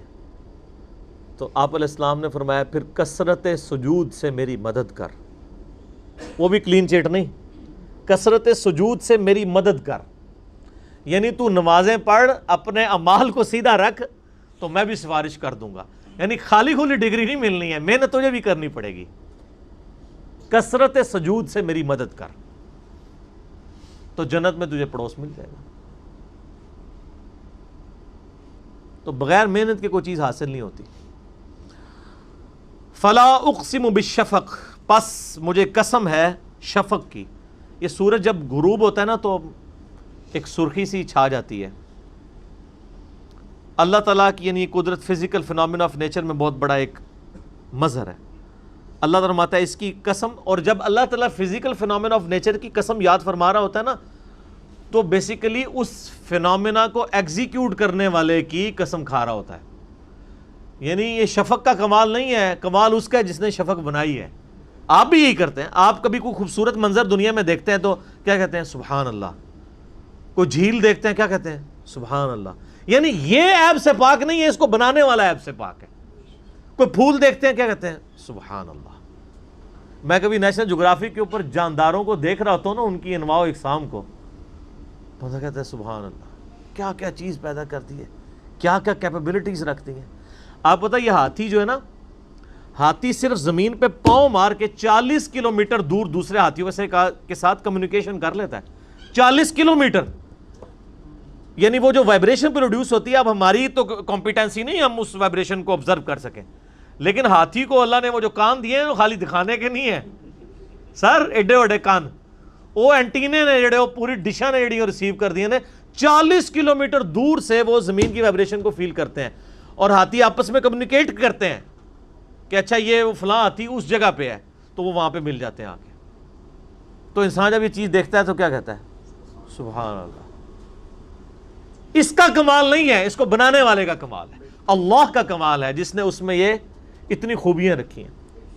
اور میں اکثر کہتا ہوں سائنٹسٹ ہمیشہ جانداروں کی خوبیاں ڈسکوری کے اوپر نیشنل جغرافک پہ, اینیمل پلانٹ پہ ڈسکس کر رہے ہوتے ہیں کہ ویل مچھلی میں یہ چیزیں ہیں, یہ اس وجہ سے ہیں, یہ نہ ہوتی تو ویل ایگزسٹ نہ کر سکتی. آج تک کسی سائنٹسٹ نے کسی جاندار کے عیب نہیں گنوائے کہ اس میں یہ عیب ہے, خوبیاں گنواتے ہیں. تو یعنی اللہ تعالیٰ احسن الخالقین ہے, اس کی خلقت اتنی پرفیکٹ ہے جو اس نے پرفیکٹ بنا دی ہے کہ اس کے اندر کوئی عیب تلاش نہیں کرتا, ہمیشہ اس کی خوبیوں کا ذکر کرتا ہے. زبانیں گنگ ہیں. اللہ اکبر کبیرہ والحمد للہ کثیرہ وسبحان اللہ بکرۃ وصیلہ. یوم عرفہ بھی ہے تو تکبیرات بھی پڑھیں, اللہ اکبر لا الہ الا اللہ واللہ اکبر وللہ الحمد. اللہ اکبر لا الہ الا اللہ واللہ اکبر وللہ الحمد، اللہ اکبر لا الہ الا اللہ واللہ اکبر وللہ الحمد۔ واللیل وما وسق، اور قسم ہے رات کی اور ہر اس چیز کی جس کو رات سمیٹ لے۔ اب دیکھیں رات ہوتی ہے گویا کہ ہر چیز رات کی آغوش میں آ جاتی ہے۔ والقمر اذا اتسق، اور قسم ہے اس چاند کی جب وہ پورا ہو جاتا ہے 14ویں کا چاند۔ لترکبن طبقا عن طبق، تم ضرور بتدریج زینہ بزینہ چڑھتے جاؤ گے۔ یعنی انسان سیڑھی بہ سیڑھی زندگی کی منازل بھی طے کرتا جاتا ہے، اس کے بعد مرنے کے بعد بھی اس نے منزلیں طے کرنی ہیں۔ ایک برزخ کی منزل ہے قیامت تک کے لیے جو قبر میں وہ رہے گا، یا جہاں پہ بھی اس کی قبر بنے، چاہے وہ شیر کے پیٹ میں مرے میں پہنچ جائے، چاہے سمندر کے اندر یا ہواؤں میں اس کی راکھ ایئر کریش میں بکھر جائے۔ پھر قیامت والے دن پھر ایک زینہ اس کو میدان محشر کا طے کرنا ہے، اس کے بعد پل صراط کا زینہ ہے، کرتے کرتے الٹیمیٹلی ڈیسیژن ہونے والا ہے۔ فما لہ لا یؤمنون، پس انہیں کیا ہوا ہے کہ ایمان نہیں لاتے۔ وَإِذَا قُرِئَ عَلَيْهِمُ الْقُرْآنُ لَا يَسْجُدُونَ، اور جب قرآن ان کے سامنے تلاوت کیا جاتا ہے تو سجدہ کیوں نہیں کرتے؟ اللہ اکبر، سبحان ربی۔ یہ ٹو باؤ ڈاؤن کرنا ہوتا ہے، میں نے اس کے اوپر پورا لیکچر بھی دیا، مسئلہ 119 سجدہ تلاوت کے اوپر۔ صحیح بخاری میں آتا ہے کہ عبداللہ بن عمر جب سواری پر بیٹھے ہوتے تھے تو وہ جب آیت سجدہ آتی تو اپنے سر کو جھکا کے یوں سجدہ کر لیا کرتے تھے۔ اس کے لیے ماتھا زمین پہ رکھنا ضروری نہیں ہوتا، آپ کرسی پہ بیٹھ کے جس طرح ہم بیٹھے ہوئے ہیں بس ٹو باؤ ڈاؤن کر دیا۔ وَارْكَعُوا مَعَ الرَّاكِعِينَ، رکوع کرنے والوں کے ساتھ رکوع کرو، تو یہ سر کا جھکانا جو ہے یہ سجدے کا ایکویلنٹ ہو جاتا ہے آیت سجدہ میں۔ سب سے اعلیٰ ترین درجہ ہے کہ آپ اللہ اکبر کہہ کے ماتھا نیچے رکھ لیں، ادروائز اس سجدے کے لیے ماتھا رکھنا ضروری نہیں، ٹو باؤ ڈاؤن کرنا بھی کافی ہے۔ بل الذین کفروا یکذبون، بلکہ کافر جو ہیں الٹا جھٹلا رہے ہیں اللہ تعالیٰ کی طرف سے آئے ہوئے حق کو۔ یہ کافر سے مراد یہ نہ سمجھے گا ہندوؤں عیسائیوں کی بات ہو رہی ہے، کافر کہتے ہیں چھپانے والے کو، یعنی وہ چھپا لیتا ہے نا، اللہ تعالیٰ کی طرف سے آئے ہوئے حق کے اوپر پردہ ڈال لیتا ہے۔ اس کے اندر بھی اللہ نے حق رکھا ہے، اخلاقی حص رکھی ہے، اچھائی اور برائی کی تمیز کی، لیکن اس کے اوپر پردہ ڈال دیتا ہے۔ اور اس سے بھی ورس کنڈیشن یہ ہے کہ جب وہ پردہ ہٹانے کے لیے وقت کا پیغمبر آتا ہے، اس کی تعلیمات آتی ہیں تو وہ اس کا مخالف ہو جاتا ہے، وہ پھر یکذبون میں شامل ہو جاتا ہے، جھٹلانے والوں میں۔ واللہ اعلم بما یوعون، اور اللہ خوب جانتا ہے جو کچھ ان کے دلوں کے اندر بھرا ہوا ہے۔ ہر ایک بندے نے امید لگائی ہوئی ہے۔ آپ کو پتہ ہے یہ جو فحشہ عورتیں ہیں یہ بھی کوئی محرم کی نیاز دلوا دیتی ہیں، انہوں نے بھی یہ سمجھا ہوا کہ شاید یہ بھی ہمارے لیے کوئی ذریعہ بن ہی جائے، یہ 11ویں شریف دلوا دیں گی، اور وہ جو برائی کر رہی ہیں اس سے پیچھے نہیں ہٹیں گے۔ ہر انسان کے اندر کچھ نہ کچھ بھرا ہوا ہے جس کے اوپر وہ امید لگائے بیٹھا ہوا ہے، یا اسے اکڑ ہے کسی چیز کی، یا اس کے دماغ میں کہیں ہے ہی نہیں ہے کہ اس نے اللہ کے پاس پیش بھی ہونا ہے۔ فبشرہم بعذاب علیم، اے نبی علیہ السلام ایسے لوگوں کو تو آپ خوشخبری سنا دیں دردناک عذاب کی۔ آپ دیکھیں اللہ تعالیٰ رؤوف الرحیم ہے، لیکن اللہ تعالیٰ کا غضب کتنا ہے اپنے نافرمانوں پہ، کہ کتنا تانے کے ساتھ ٹونٹ کر کے بات کی جا رہی ہے۔ ان کو بشارت اور خوشخبری دیں عذاب کی، حالانکہ عذاب کی خوشخبری تو نہیں ہوتی، لیکن جب کسی کو چھیڑنا ہو، اس کو تکلیف پہنچانی ہو، تو پھر یہی کہا جائے گا کہ ہاں یہ خوشخبری اب تیرے لیے عذاب کی۔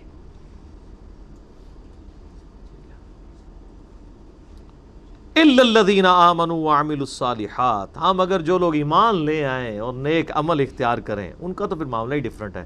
لہم اجر غیر ممنون، ایسے لوگوں کے لیے تو ایسا اجر ہے جو نہ ختم ہونے والا ہے۔ تو اللہ تعالیٰ دیکھیں سائملٹینیس کنٹراسٹ بھی پیش کرتا ہے، صرف کافروں کا ذکر نہیں، فاسقوں اور نافرمانوں کا نہیں، اہل ایمان کا بھی ساتھ ذکر ہوا ہے۔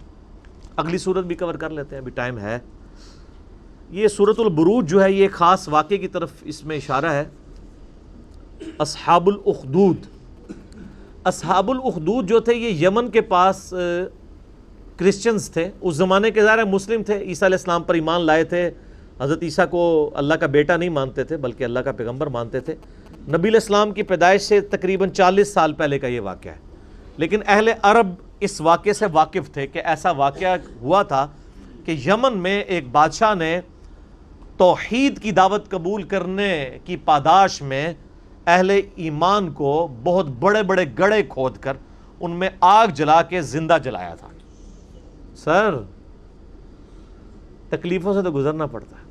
جو پرسیکیوشن کرسچنز کی ہوئی ہے نا کئی سو سال تک، آپ سوچ نہیں سکتے کن تکلیف سے گزرنا پڑا ہے۔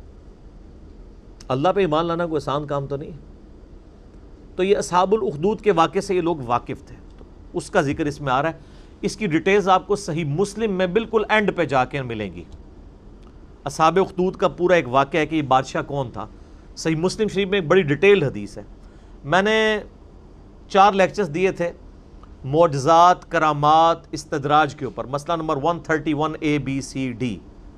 اس میں جو ڈی پورشن تھا اس میں نے اولیاء اللہ کی 10 کرامات جو صحیح سند سے احادیث کی کتابوں میں آئی ہیں نا وہ میں نے کور کی تھی۔ ان میں سے ایک کرامت اصحاب اخدود والی بھی تھی جو میں نے اس میں کور کی تھی صحیح مسلم کے ریفرنس سے۔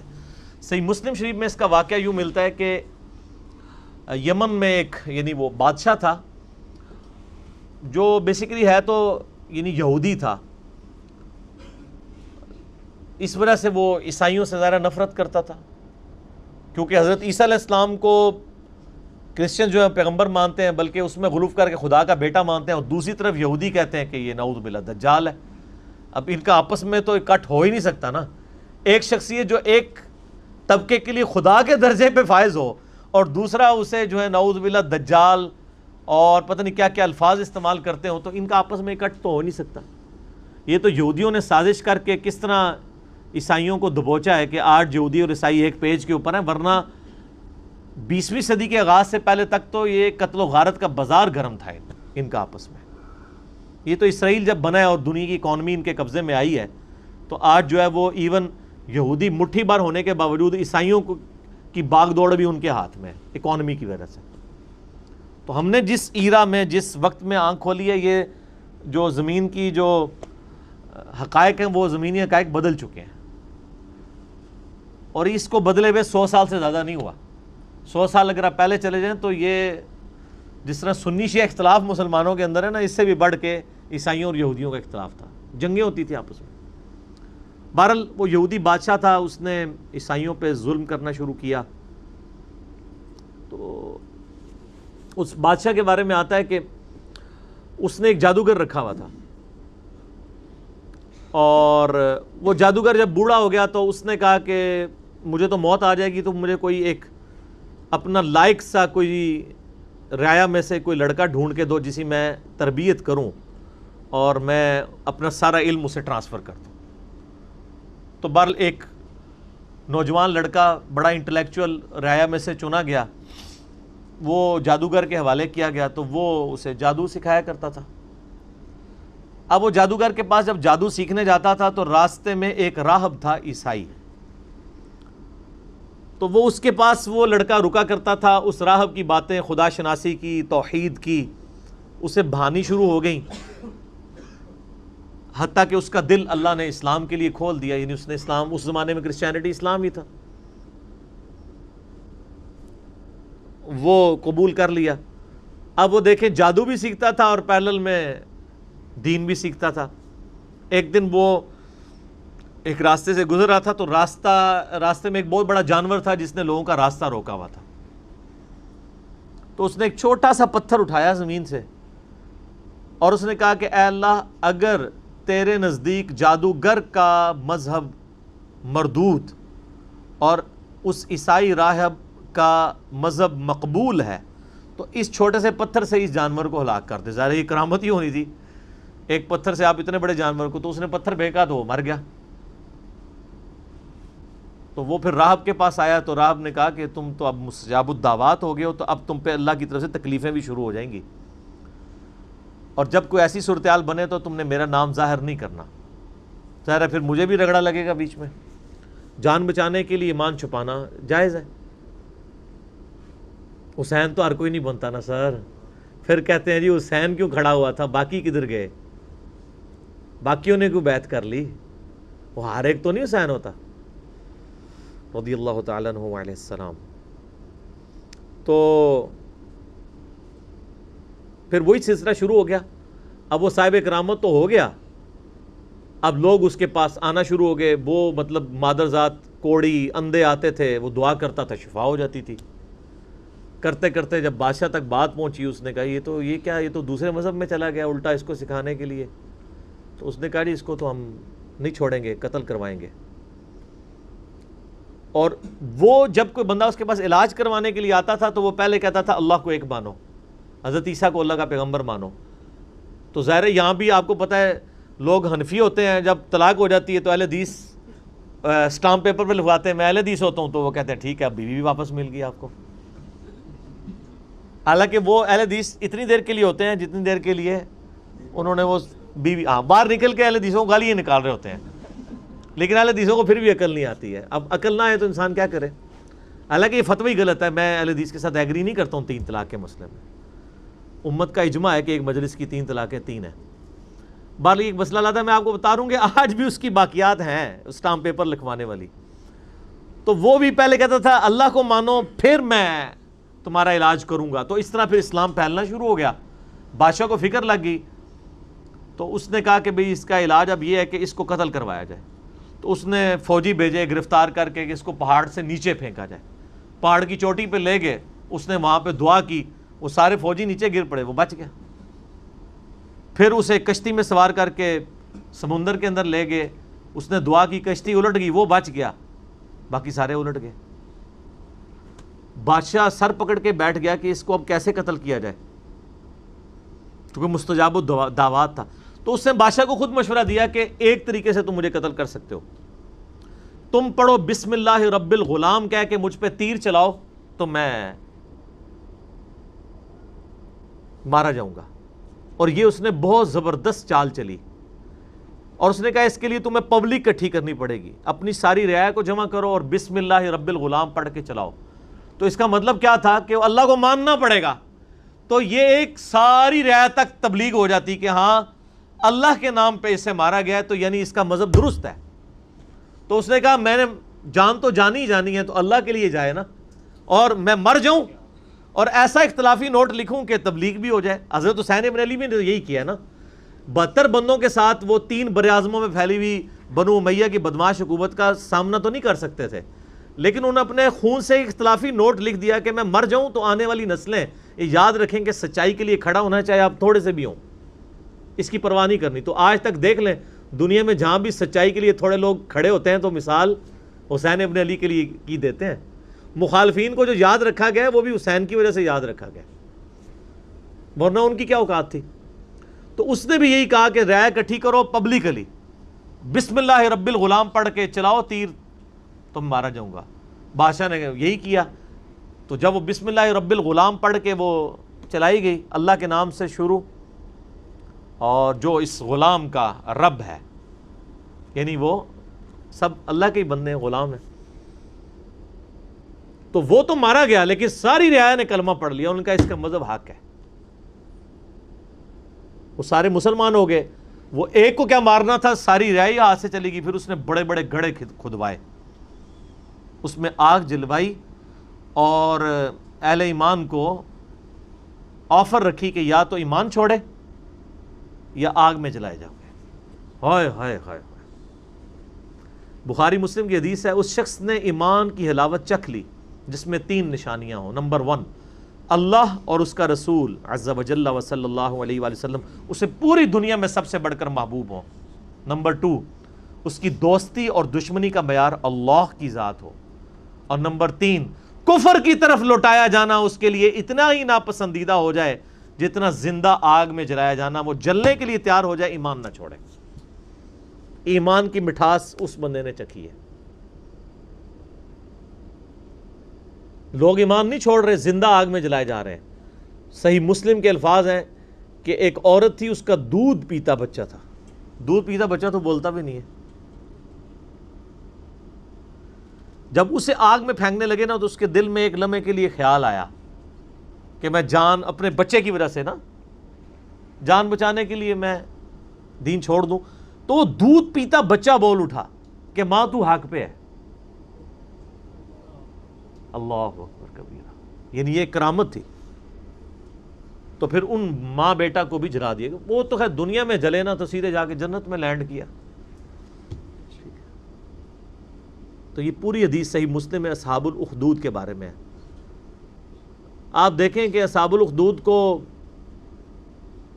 نبی علیہ السلام کی پیدائش کے وقت شہید ہوئے ہوئے 40 سال ہو چکے, پھر اس کے بعد بھی 40 سال, یعنی 100 سال بعد قرآن نازل ہو رہا ہے آلموسٹ, اور اللہ اپنے بندوں کو نہیں بھولا اور اس کے اندر ذکر کیا ان کا.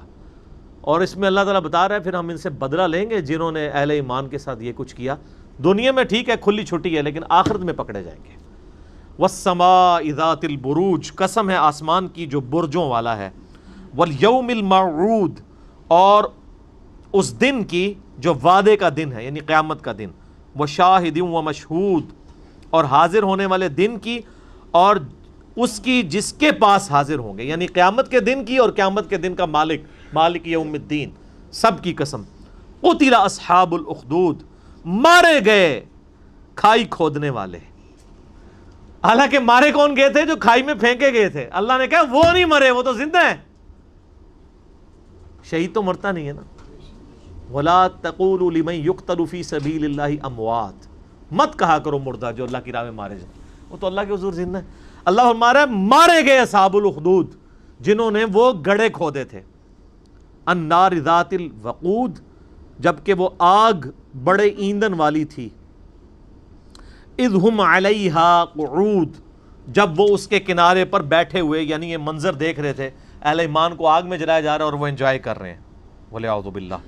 وَهُمْ عَلَى مَا يَفْعَلُونَ بِالْمُؤْمِنِينَ شُهُودٌ, اور جو کچھ اہل ایمان کے ساتھ سلوک کر رہے تھے وہ وہاں پہ بیٹھ کے اس پر گواہ تھے.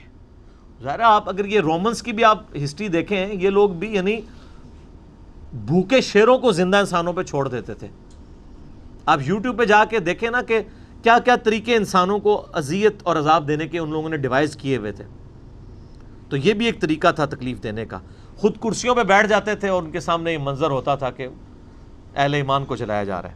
وَمَا نَقَمُوا مِنْهُمْ إِلَّا أَن يُؤْمِنُوا بِاللَّهِ الْعَزِيزِ الْحَمِيدِ, اور انہوں نے تو نہیں ناپسند کیا مگر اس بات کو کہ مسلمانوں نے ایمان لے کر آئے مسلمان اللہ پر جو غالب ہے اور اپنی ذات میں خود ستودہ صفات ہے. اس مقدس جرم کی پاداش میں انہوں نے زندہ انسانوں کو جلا دیا کہ وہ اللہ پر ایمان لے کر آئے. الذی لہ ملک السماوات والارض, وہ اللہ کہ زمین و آسمان میں جو کچھ ہے اس کا مالک وہ اللہ ہے. زمین و آسمان کے مالک اللہ کے اوپر وہ ایمان لائے, صرف ایمان لانے کی پاداش پہ, کسی پہ کوئی تکلیف نہیں, کسی کو کچھ نہیں انہوں نے کہا, بس اس مقدس جرم میں انہوں نے ان کو آگ میں جلا دیا. واللہ علی کل شیء شہید, اور اللہ تعالیٰ ہر چیز کو دیکھ رہا ہے. اللہ نے وہ منظر دیکھا ہے, اللہ کو بھولا نہیں ہے وہ منظر جو تم نے اہل ایمان کے ساتھ کیا. ان الذین فتنوا المؤمنین والمؤمنات, بے شک وہ لوگ جنہوں نے مومن مردوں اور مومن عورتوں کو یہ تکلیف دی تھی, یعنی ان کو آگ میں جلایا. ثم لم یتوبوا, اس کے بعد وہ توبہ کے بغیر مر گئے. فلہم عذاب جہنم, ان کے لیے تو ہم نے عذاب جہنم رکھا ہوا ہے. ولہم عذاب الحریق, اور ان کے لیے وہاں پہ آخرت کی آگ ہے جس میں ان کو جلایا جائے گا. انہوں نے تو دنیا کی آگ میں جلایا نا. بخاری مسلم کی حدیث ہے کہ آخرت کی آگ دنیا کی آگ سے 70 گنا زیادہ تیز ہے. ان کو اس پاداش میں اس آگ کے اندر جلایا جائے گا. اللہم اجرنا من النار, آمین. ان الذین آمنوا وعملوا الصالحات, بے شک وہ لوگ جو ایمان لائے اور انہوں نے نیک اعمال اختیار کیے. لہم جنات تجری من تحتها الانہار, ان کے لیے تو ایسی جنتیں ہیں جن کے نیچے نہریں بہتی ہوں گی. ذالک الفوز الکبیر, یہ ہے سب سے بڑی کامیابی. دنیا میں تو وہ ناکام ہو گئے جن کو ان گڑھوں میں ڈالا گیا. ایک ماں ہی سمجھ سکتی ہے کہ اس کو اپنے بچے سمیت مار دیا جائے, اس سے اس کی زندگی چھین لی جائے, اس کے بچے کی بھی زندگی چھین لی جائے. تو دنیا میں تو بظاہر وہ ناکام ہے, لیکن اللہ فرما رہے ہیں وہ سب سے بڑی کامیابی پہ فائز ہو گئے, کیونکہ آخرت کی زندگی ہمیشہ کی ہے, دنیا کی زندگی تو عارضی ہے. ان بطش ربک لشدید, بے شک تیرے رب کی پکڑ بڑی شدید ہے.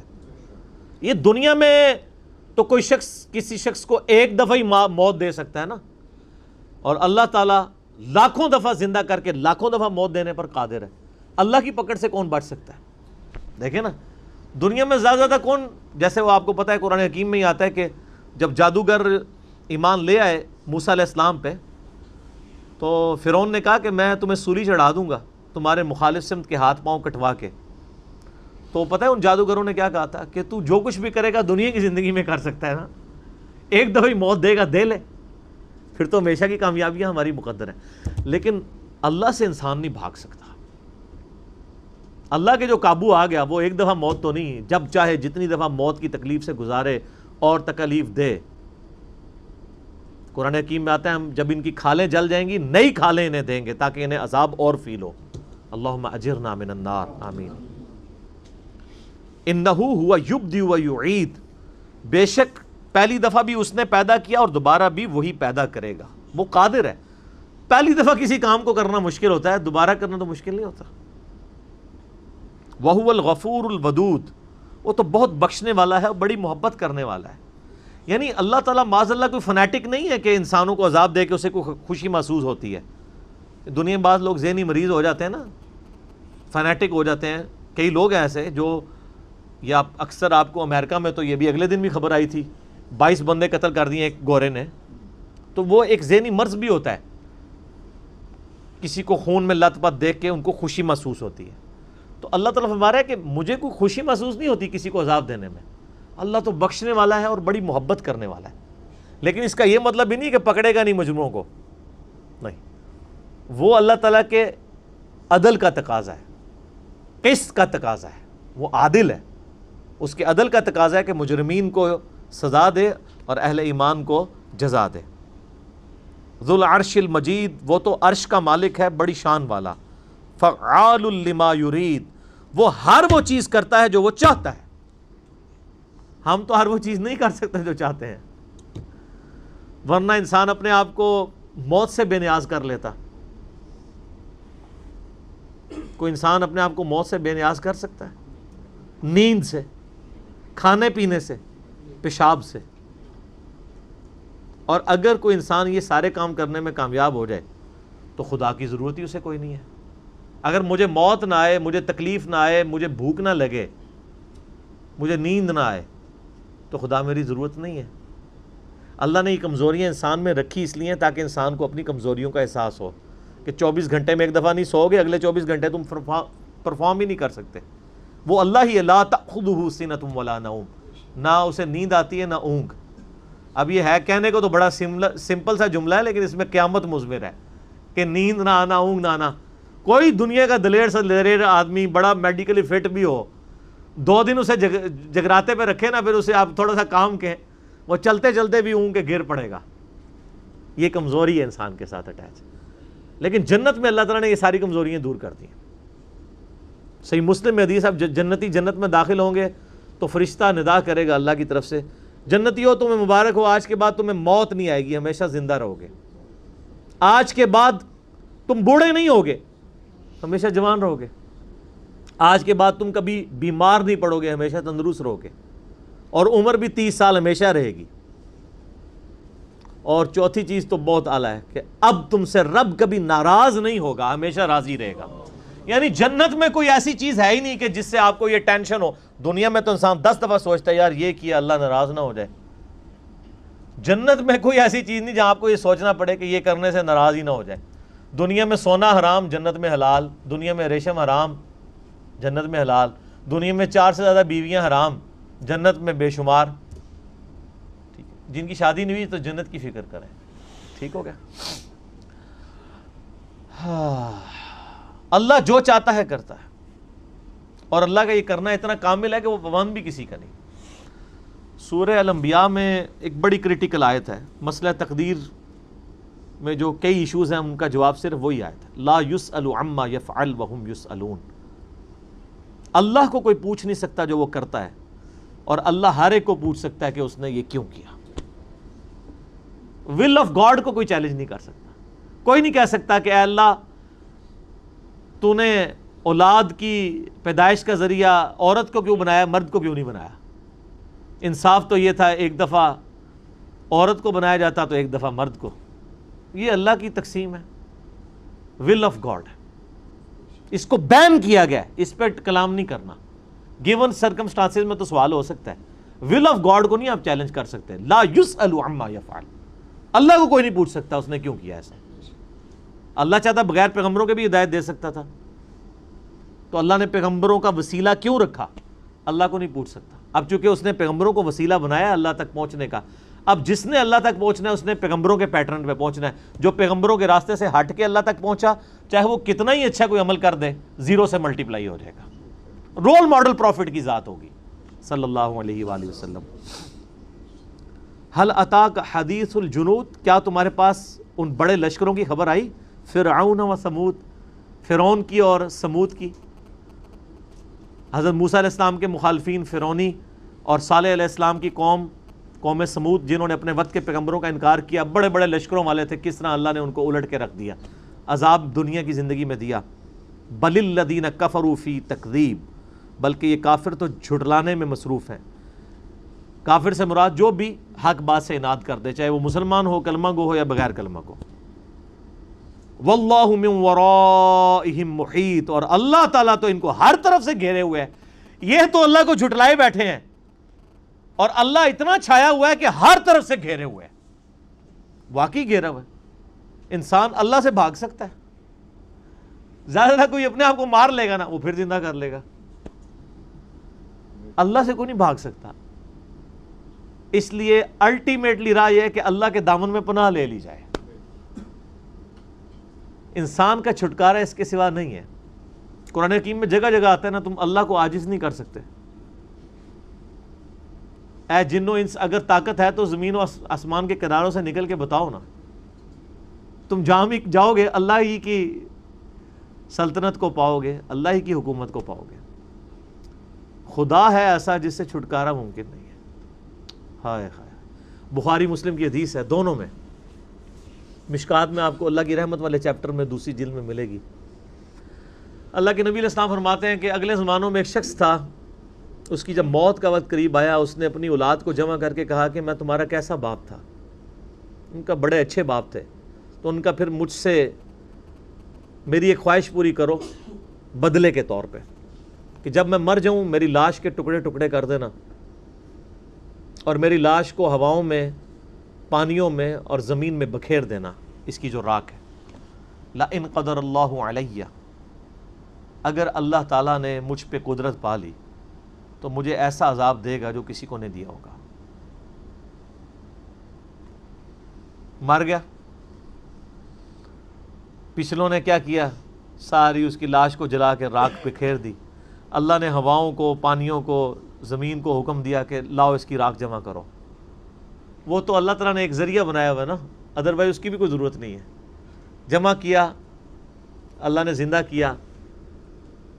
ہاں بھائی کیوں کیا تھا؟ اس لیے تو اس نے کیا تھا کہ جان چھڑائے. تو کہا یا اللہ تجھے ڈر گیا تھا. تو اللہ نے فرمایا تیرا یہ یقین تھا کہ تجھے مرنے کے بعد کوئی پوچھے گا؟ اس نے کہا یا اللہ میرا یہ یقین تھا، اسی تو میں نے یہ کیا. یعنی اس نے یہ سمجھا کہ اللہ ویسے تو زندہ کر سکتا ہے مردے کو، لیکن اگر میں راکھ بکھیر دوں گا تو نہیں زندہ کر سکے گا. حالانکہ یہ جزوی کفر تھا، کلی کفر اس کا نہیں تھا، لیکن جزوی کفر تھا. تو یعنی اس کے بعد جو نالج تھا وہ یہی سمجھتا تھا. ہو سکتا ہے پیغمبر کی دعوت اس تک نہ پہنچی ہو، اس لیے وہ ایک خدا کا ماننے والا ہی تھا، پیغمبر کا اس میں ذکر نہیں. جب پیغمبر کی تعلیمات نہ پہنچی ہو تو موٹا موٹا توحید پہ ایمان لانا کافی ہوتا ہے. تو اللہ نے فرمایا تیرا واقعی یقین تھا تجھے کوئی پوچھے گا؟ یا اللہ اسی لیے تو میں نے سب کچھ کیا. تو اللہ تعالیٰ نے فرمایا تجھے بخش دیا. اللہ تعالیٰ کو پوچھ سکتا ہے اس نے؟ تو میں بتا رہا ہوں اللہ سے کوئی بھاگ نہیں سکتا. اس نے بھاگنے کی کوشش کی ہے، پھر پکڑا گیا. واللہ من ورائہم محیط، اور اللہ تو ہر طرف سے گھیرے ہوئے ہے. بل ہوا قرآن مجید، بلکہ وہ تو قرآن ہے بڑی عزت اور شرف والی کتاب. فی لوح محفوظ، جو اصل میں تو محفوظ ہے لوح محفوظ کے اندر. یہ ہمارے پاس جو قرآن ہے نا، یہ اس کی مصدقہ فوٹو کاپی ہے، آپ سمجھ لیں. اصل جو قرآن ہے نا وہ اللہ کے پاس لوح محفوظ میں ہے، یہ وہاں سے اتارا گیا ہے. بل ہوا قرآن مجید فی لوح محفوظ. بلکہ لوح محفوظ سے باقی کتابیں بھی اتاری گئی ہیں۔ اب اس ایک آیت پہ بھی میں گھنٹوں بول سکتا ہوں۔ مسئلہ نمبر 170 میرا دیکھ لیں، قرآن حکیم کی عظمت کے حوالے سے میں نے، اور قرآن حکیم کے تراجم کے حوالے سے جو دھوکے دیے جاتے ہیں قرآن سے دور رکھنے کے لیے، علماء جو پٹیاں پڑھاتے رہتے ہیں اپنی پبلک کو کہ ترجمے بدل گئے ہیں جی، تاکہ کوئی پڑھے ہی نہ۔ ہم تو کہتے ہیں جس کا ترجمے پہ دل ٹھکتا ہے آپ اپنے فرقے کے مولوی کا پڑھو، قرآن تو پڑھو کسی صورت۔ تو اس میں نے قرآن حکیم کی عظمت کے اعتبار سے آیات اور احادیث کراس ریفرنس کے طور پہ کافی ساری کور کی تھی، وہ آپ دیکھ سکتے ہیں۔ چونکہ اب درس کا ٹائم مکمل ہو چکا ہے، بقیہ انشاءاللہ اگلی دفعہ کور کریں گے۔ اللہ تعالیٰ سے دعا ہے جو حق بات میں نے کہی اللہ تعالیٰ ہمارے دلوں میں راسخ فرمائے، اگر جذبات میں میرے منہ سے کوئی غلط بات نکل گئی تو اللہ تعالیٰ ہمارے دلوں سے معاف کر دے۔ اللہم صلی علی محمد وعلی آل محمد کما صلیت علی ابراہیم وعلی آل ابراہیم انک حمید مجید۔ اللہم بارک علی محمد وعلی آل محمد کما بارکت علی ابراہیم وعلی آل ابراہیم انک حمید مجید۔ اللہ اکبر لا الہ الا اللہ واللہ اکبر وللہ الحمد، اللہ اکبر کبیرا والحمد للہ کثیرا وسبحان اللہ بکرۃ واصیلا۔ سبحانک اللہم وبحمدک اشہد ان لا الہ الا انت استغفرک واتوب الیک وما علینا الا البلاغ المبین۔ جزاکم اللہ خیرا۔